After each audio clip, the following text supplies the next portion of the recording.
Salam sejahtera untuk kita semuanya, Bapak Ibu, peserta pelatihan petani dan penyuluh di seluruh tanah air.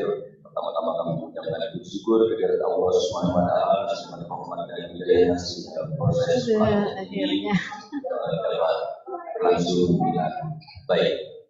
Bapak sekalian, pada kesempatan sore hari ini materi kita yaitu tentang kebijakan pemupukan nasional. Dengan itu pada sore hari ini hanya satu materi dan diharapkan besok ada kegiatan dari pada kesempatan hari ini kita akan mengikuti materi dari Bapak Kepala Badan Pengembangan dan Pengembangan Sumber Daya Manusia Pertanian. Baik Bapak Ibu, untuk mempersingkat waktu kita ikuti video tayangan dari Bapak Kepala Badan dari SDM. Dan materi dapat di-download di Google Drive yang ada di player yang sudah tersebar di Bapak Ibu sekalian. Sekali lagi kami mengucapkan banyak terima kasih dan semoga informasi maupun ilmu pengetahuan yang didapatkan dari proses pelatihan secara ini dapat bermanfaat bagi Bapak Ibu semuanya. Mari kita ikuti bersama-sama.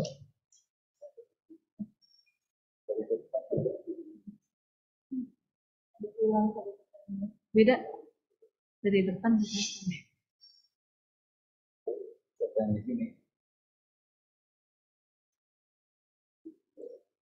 Buat laporan.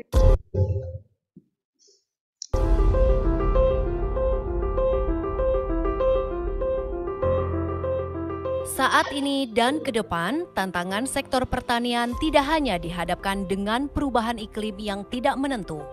Namun produksi dan produktivitas pertanian juga dipengaruhi faktor sumber daya lahan dan infrastruktur. Salah satu faktor utama yang menentukan tingginya produktivitas hasil panen adalah pemupukan atau penambahan unsur hara bagi tanah dan tanaman, yang dilakukan harus secara tepat serta berimbang.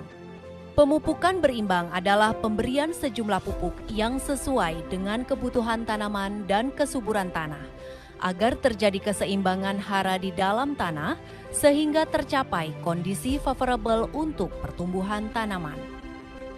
Perlu diingat, pemupukan hanya untuk menambahkan unsur hara yang ketersediaannya di dalam tanah kurang, dan tidak perlu bagi hara yang ketersediaannya sudah cukup.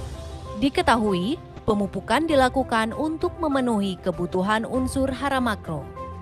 Pemupukan berimbang ini guna meningkatkan produktivitas dan mutu hasil pertanian, meningkatkan efisiensi pemupukan, meningkatkan kesuburan dan kelestarian tanah, serta menghindari pencemaran lingkungan dan keracunan tanaman. Hal ini sangat penting agar keseimbangan hara di dalam tanah optimal. Maka sebelum pemberian pupuk anorganik, tanah perlu dibenahi terlebih dahulu dengan penggunaan pembenah tanah, pupuk organik, dan pupuk hayati. Sementara itu, pemupukan berimbang memiliki filosofi, di antaranya kebutuhan hara tanaman, keseimbangan hara dalam tanah, penggunaan bahan pembenah tanah, pupuk organik, pupuk hayati, dan pupuk anorganik, serta peran pemupukan berimbang dalam meningkatkan produktivitas dan daya saing. Seperti halnya manusia dan binatang, tanaman juga memerlukan makanan setelah oksigen dan air. Makanannya tanaman itu biasa disebut sebagai unsur hara. Jadi, unsur hara itu diperlukan untuk pertumbuhan tanaman.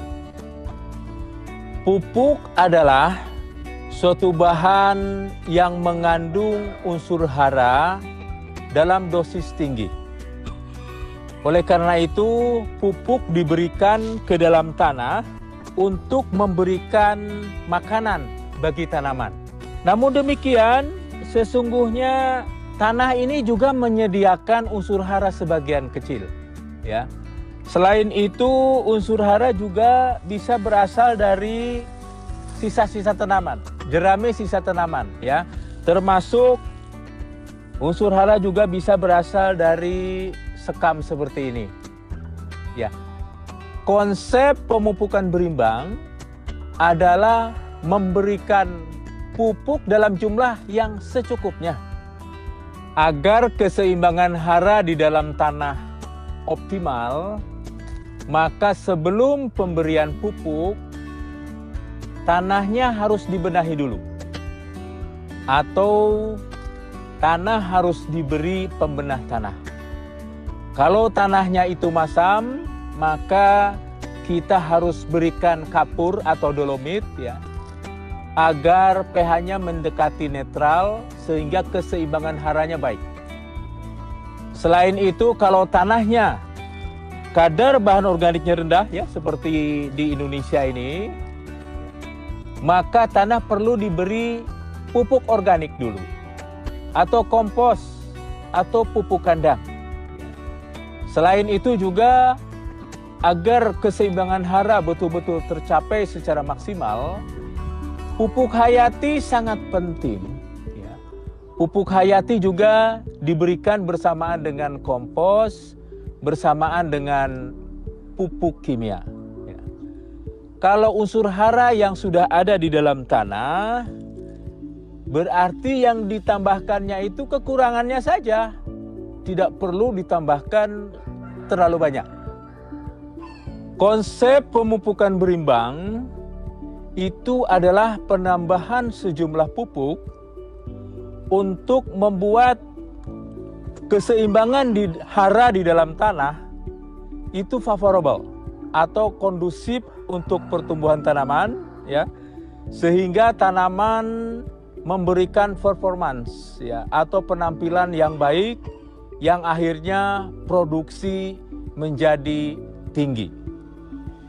Sekali lagi, di dalam pemupukan berimbang, berikan pupuk secukupnya. Ya. Berikan pupuk secukupnya berarti tidak berlebih. Karena kalau kita memberikan pupuk berlebih, itu tanaman tumbuhnya akan sukulen dan relatif empuk. Sehingga ini menjadi kesukaan hama dan penyakit tanaman. Oleh karena itu, kalau kita pupuk berlebih, itu akan meningkatkan risiko terserang hama penyakit. Selain itu, untuk tanaman padi, ya, termasuk juga jagung, kalau pemberian pupuk terlalu banyak, dia akan mudah roboh. Ya. Dan tentu kalau udah roboh, dia akan mengurangi produktivitas. Selain itu, kalau kita memupuk berlebih, juga itu namanya pemborosan. Ya, tidak efisien. Dan yang paling penting, kalau kita memupuk berlebih, maka pupuk tersebut, ya, seperti halnya urea, itu karena dia sifatnya mudah larut, dia akan mudah pergi kemana-mana. Dia akan mudah terinfiltrasi ke dalam tanah, akan mudah juga hanyut, sehingga mencemari badan air dan mencemari lingkungan pertanian.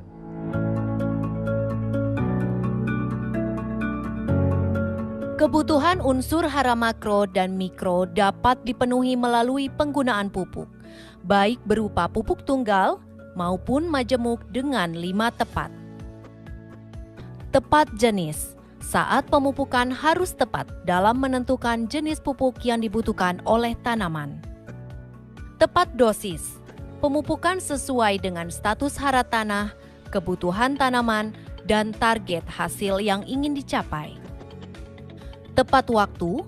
Saat pemberian pupuk yang baik hendaknya disesuaikan. Kapan tanaman tersebut membutuhkan asupan lebih unsur hara dalam jumlah yang banyak. Tepat bentuk atau formula.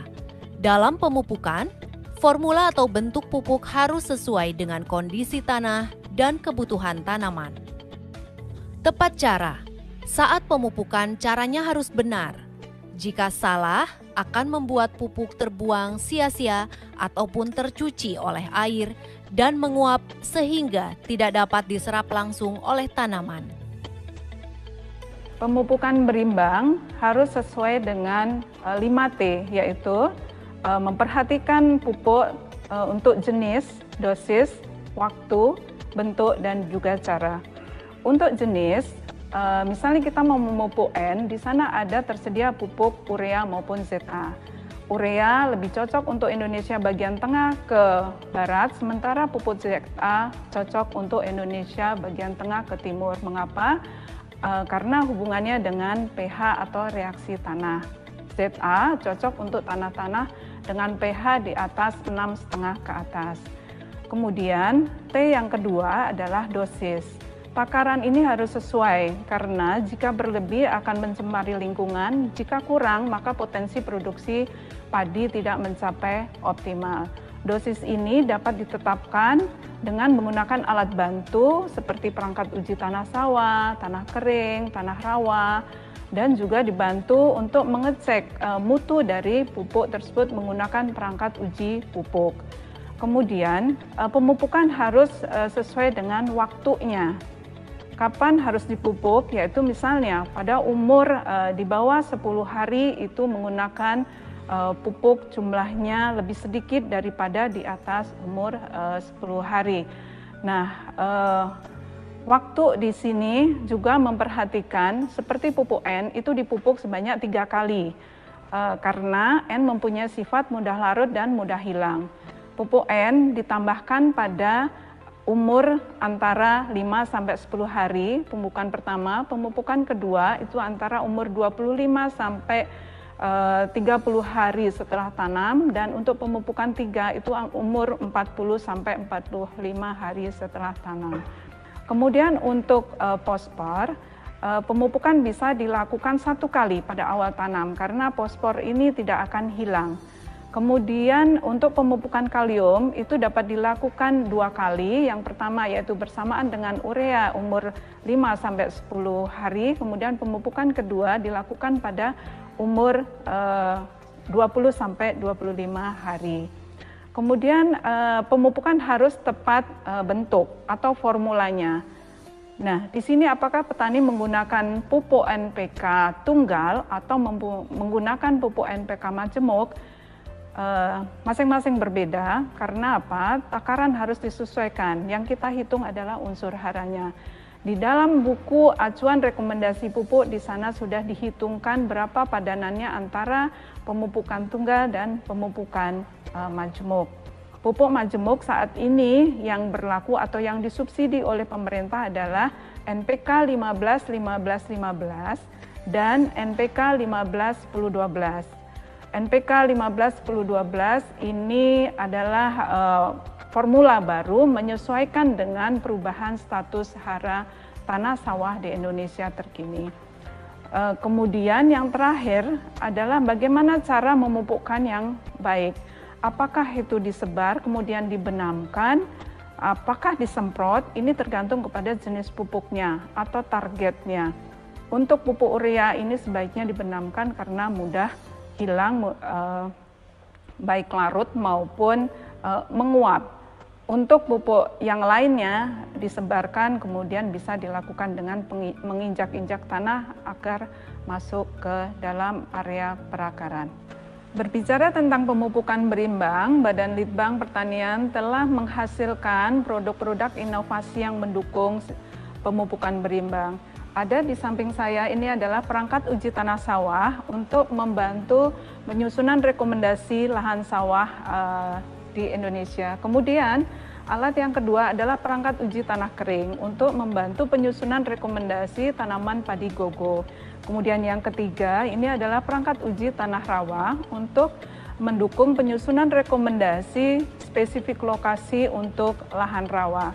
Dan apabila rekomendasi ini telah tersusun dengan baik, maka dibantu oleh perangkat uji pupuk yang berada di paling kanan ini adalah untuk mengetahui apakah pupuk yang diukur ini sesuai dengan kadar di dalam kemasannya.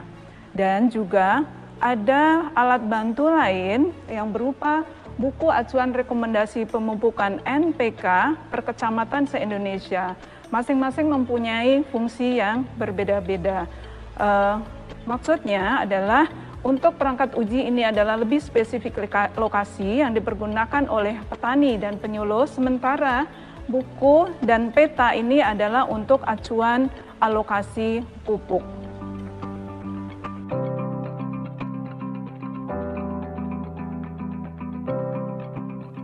Tak hanya itu, teknologi pendukung pemupukan berimbang dan prediksi kebutuhan pupuk dapat dilakukan dengan peta status hara P dan K dengan software PHSL, PUPS, PKDSS, dan SIPA Pudi.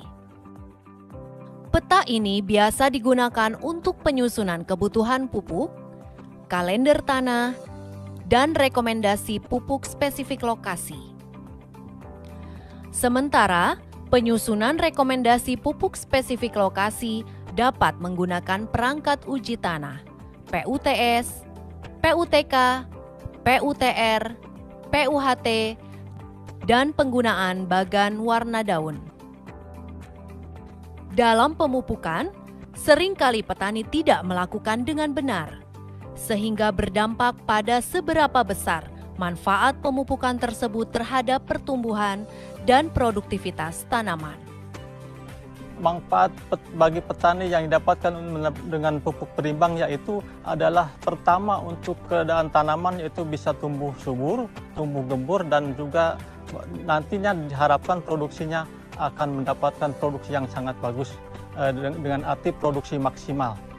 Suatu petani cukup bagus, istilahnya petani di sini itu sangat respon terhadap teknologi, sehingga mereka itu mencari sendiri, istilahnya berusaha untuk mengaplikasikannya sendiri. Pupuk berimbang itu sangat drastis sekali menaikkan hasil produksi bagi kedelai itu, karena di dalam pertumbuhan kedelai aja sangat jauh dengan tidak memakai pupuk berimbang. Kalau tidak memakai pupuk berimbang itu produksinya agak kurang. Kebetulan pernah pada tahun 2018 ya, waktu itu memang optimal banget, jadi keadaan curah hujan bagus, terus pupuknya masuk semua, sehingga bisa menghasilkan 10 ton per hektar, Pak. Itu luar biasa. Pemupukan berimbang sejauh pengetahuan kami, yang pertama-tama sebelum kita melaksanakan pemupukan, diadakan juga uji tanah, ya. Uji tanah, kebutuhan atau apa yang dibutuhkan oleh tanah tersebut. Baru setelah diuji tanah, kami menyiapkan pupuk yang dibutuhkan para petani untuk kebutuhan tanaman. Yang pertama, manfaat itu adalah tambahannya hasil, ya. Tambahannya hasil itu manfaat dari pemupukan berimbang. Dari 5,5 kepada 6,5 itu sudah 1 ton, malah sampai 2 ton bisa lebih dengan pemupukan. Yang kedua dengan biaya, tadi biayanya bisa ngirit, ya. Artinya berapa kali mupuk, tiap ini dipupuk. Nah, dengan berimbang ini alhamdulillah tidak istilahnya terus-terusan biaya yang keluar untuk biaya pemupukan. Itu bisa ngirit. Pemupukan berimbang dapat dilakukan dengan mengombinasikan penggunaan pupuk anorganik, pupuk organik, dan pupuk hayati yang optimal untuk meningkatkan produktivitas dan produksi pertanian secara berkelanjutan dan ramah lingkungan. Demikian informasi tentang pemupukan berimbang dan cerita pengalaman sejumlah penyuluh dan petani melakukan pemupukan. Semoga bisa menjadi manfaat dalam menentukan kesuburan lahan guna tingkatkan produktivitas pertanian.